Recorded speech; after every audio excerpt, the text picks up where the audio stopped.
हमने बात किया था कि इंडिया में पीएचडी स्टाइपेंड्स का क्या सीन है। तो इंडिया के बाहर का क्या होता है कि हर कंट्री का यूजुअली अलग सिस्टम होता है, लेकिन हम इसको दो क्लासेस में क्लासीफाई कर सकते हैं। एक होता है यूरोपियन सिस्टम और एक होता है कि अपना अमेरिकन सिस्टम। अमेरिकन सिस्टम में क्या होता है कि PhD can take anywhere between 5 to 7 years and European system में ये थोड़ा फास्ट होता है, 3 से 5 साल के बीच में हो जाता है। फिर अब बात आते हैं मेन मुद्दे पे कि पैसे कितना मिलता है। तो इतना मिलता है, अगेन जैसा कि इंडियन मीडिया में मैंने बोला था कि इतना मिलता है कि आप एक एवरेज इंसान की ज़िंदगी आराम से जी सकते हो। ठीक है। अब इसमें काफ़ी सारी चीज़ें होती हैं कि लाइक मान लो कि बंदा अमेरिका में पीएचडी कर रहा है, उसकी यूनिवर्सिटी न्यूयॉर्क में है। तो न्यूयॉर्क इतना महंगा शहर है कि उसका जो है अपने लिविंग एक्सपेंसेस और अपने हेल्थ केयर को संभालते संभालते में उसका पूरा पैसा निकल जाएगा। वो थोड़ा बहुत सेव कर लेगा, जिससे वो साल में 2-3 बार इंडिया आ सकता है या कहीं अपने दोस्त के साथ घूमने जा सकता है। बट फिर कुछ कुछ ऐसा होता है कि लाइक अब मान लो कोई ऐसे स्टेट में या सिटी में कॉलेज है या पब्लिक फंडेड कॉलेज है जहाँ पे पीएचडी स्टाइपेंड जो है वो थोड़ा सा ज़्यादा होता है या फिर लिविंग एक्सपेंसेस थोड़े से कम होते हैं, तो वो बंदा थोड़ा ज़्यादा सेव कर लेगा।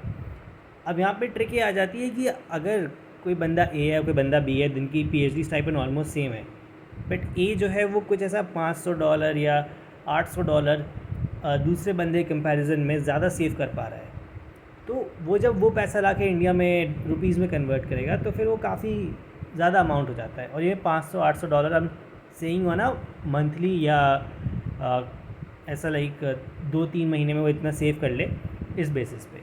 तो अगर वो साल भर का सेविंग ला के इंडिया में कन्वर्ट कर रहा है तो फिर काफ़ी डिसेंट अमाउंट है वो। तो फिर इसमें भी काफ़ी सारी चीज़ें आ जाती हैं कि कुछ लोग को क्या होता है कि सर्टेन स्कॉलरशिप्स मिल जाती हैं, जैसे कि यूरोप में मैरी क्यूरी फेलोशिप है।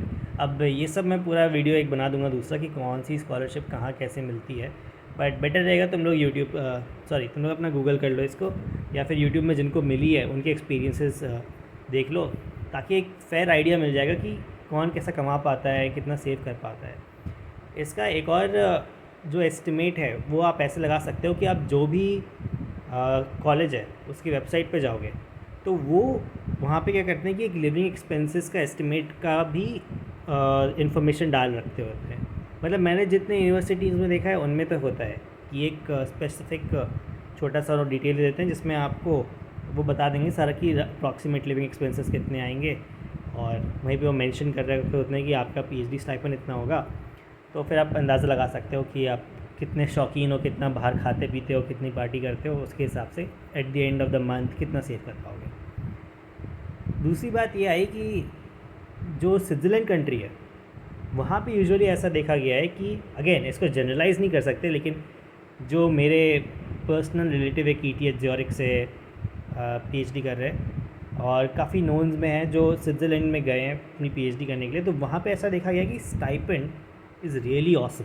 मतलब और गूगल भी करोगे तो देखोगे कि स्विट्ज़रलैंड में जो पीएचडी स्टाइपेंड्स होते हैं they are on an average above than what people get in the other countries.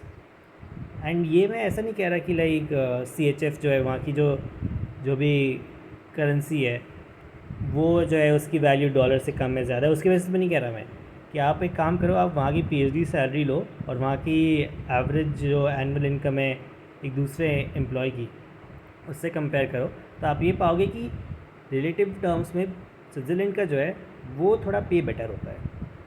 But again इसको मैं जनरलाइज़ नहीं कर सकता, क्योंकि अगर मान लो आप यूएसए में किसी ऐसी यूनिवर्सिटी में हो जिसका प्रोजेक्ट सॉलिड फंडेड है, जिसके इंडस्ट्रियल कोलैबोरेशंस बहुत बहुत अच्छे हैं, जो आपको पीएचडी के दौरान ही काफ़ी ज़्यादा इंटर्नशिप्स वगैरह में आपको अपॉर्चुनिटीज़ देते हैं, तो जाहिर सी बात है आप बहुत ज़्यादा कमा लोगे। फिर इसमें एक बात ये भी आती है कि आपकी पीएचडी है किस फील्ड में। अगर टेक ओरिएंटेड फील्ड है और आपको ऐसा ब्रेक थ्रू वाला काम कर रहे हो जिसको सारी एमएनसीज़ जिसके पीछे भाग रही हैं, तो ऑब्वियस सी बात है आप ज़्यादा कमा लोगे। लाइक अगर आप ChatGPT का कंपेटिटर टाइप का कुछ बना दो अपने पीएचडी के दौरान, या फिर आप ऐसी चीज़ पर रिसर्च कर रहे हो that can be the next breakthrough in AI research, तो फिर इन सब केसेस में क्या होता है कि लोग पीएचडी के टाइम से अच्छा खासा पैसा कमाने लग जाते हैं। अच्छा खासा मैं ये नहीं बोल रहा कि मिलियनर बिलियनर बन जाते हैं, बट हाँ इतना कमा लेते हैं कि उनको जो शौक़ है अपने वो सारे वो पूरे कर लें।